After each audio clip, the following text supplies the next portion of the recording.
not. Companies go bankrupt. So when a company issues a bond, investors demand a higher yield than they would accept from the government to compensate for that risk.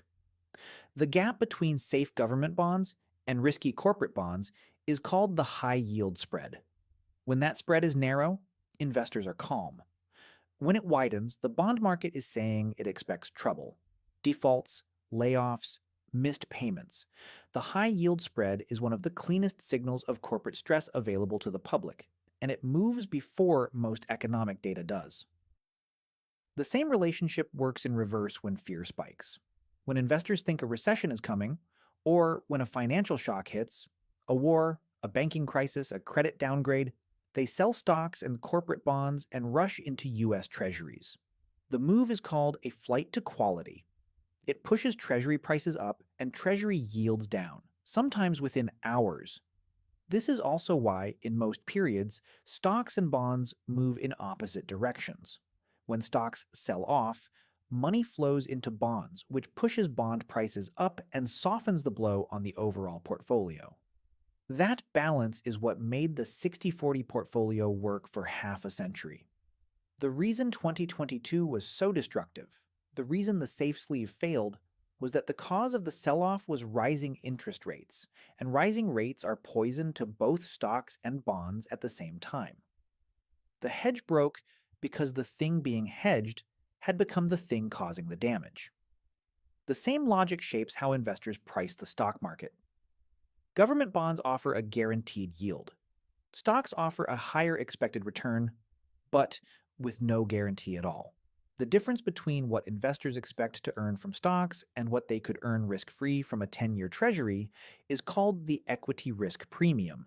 Today, the 10-year pays 4.5%. If an investor expects stocks to return 7% per year over the long run, the equity risk premium is roughly 2.5 percentage points. That is the reward for taking on stock risk instead of holding government bonds. When bond yields rise, that premium shrinks. And when the premium gets thin enough, investors start to sell stocks and rotate into bonds. The 2009 to 2021 stock bull market was largely a story of yields being so low that almost any expected stock return looked attractive.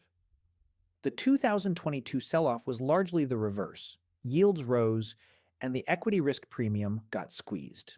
There is one more piece of the bond market worth understanding, because it predicts the future better than any economist alive. It is called the yield curve.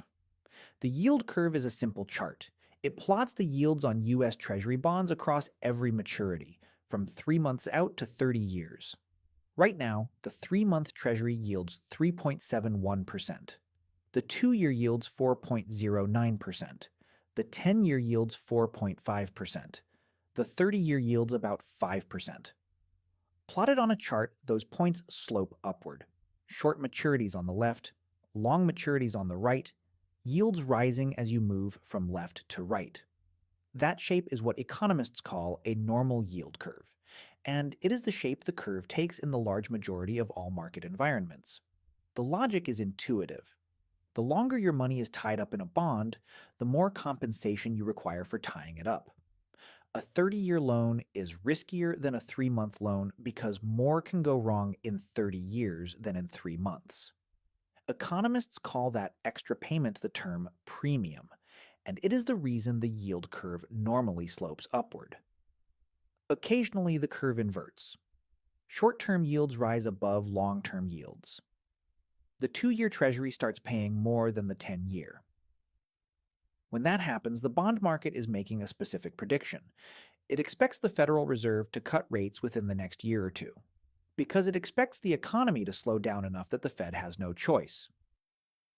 According to research from the Federal Reserve Bank of San Francisco, every single one of the last 10 U.S. recessions going back to 1955 was preceded by an inverted yield curve. That is a 10 for 10 record over 70 years. No other recession indicator comes close. The bond market does not always announce its predictions loudly, but when the yield curve inverts, it is making one of the loudest statements in finance. The FDIC reports the national average savings account pays 0.38%. That is the rate at most of the largest banks in America. Meanwhile, 3-month US Treasury bills currently yield 3.71%. The best high yield savings accounts pay around 4.20%. All three are essentially as safe as money in the bank. T-bills are backed by the US Treasury. High-yield savings accounts are FDIC insured up to $250,000 per institution. Same money, same safety, dramatically different yield. The only difference is which institution holds the cash. Return to Brian. Suppose Brian, beyond his mortgage, holds $50,000 in a typical savings account at his neighborhood bank, earning the FDIC average of 0.38%. That balance earns him $190 a year in interest. If the same $50,000 sat in 3-month T-bills at 3.71%, it would earn $1,855 a year. The Treasury option earns 9.8 times what the savings account does on identical principal. Over 5 years, leaving the money at the bank costs Brian $8,325 in interest he could have collected without taking on any additional risk. T-bill interest also happens to be exempt from state income tax, which makes the gap even larger for anyone in a high-tax state. If any portion of your retirement money is in bond funds, find the duration on the fund's fact sheet. Anything above 7 means your fund will move meaningfully when rates do. Long-dated bond funds with duration above 15 will behave more like volatile stocks than the seatbelt they were sold as. Knowing the number is not optional if you own the fund.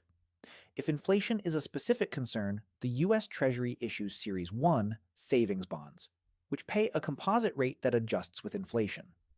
The current rate, in effect through October 2026, is 4.26%. There are purchase limits.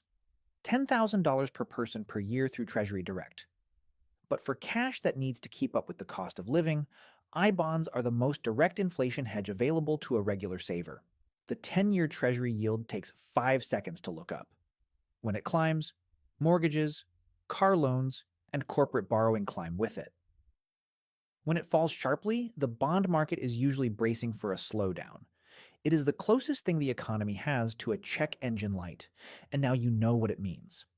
The bond market is not a thing rich people do. It is the invisible machinery that prices your mortgage, your savings, your retirement, and the job market your employer operates in. Every dollar in your financial life is touched by it. The people who understand how it works are not smarter than you. They just stopped pretending it was boring. If you want to run these numbers on your own mortgage, your own savings, and your own bond exposure, I built a tool that does it. It takes the current 10-year Treasury yield and shows you, in dollars, what every move in the bond market costs or saves you across your mortgage payment, your bond holdings, and your cash. It is part of the Wealth Logician's Calculator Vault, alongside every other tool we have built for the channel.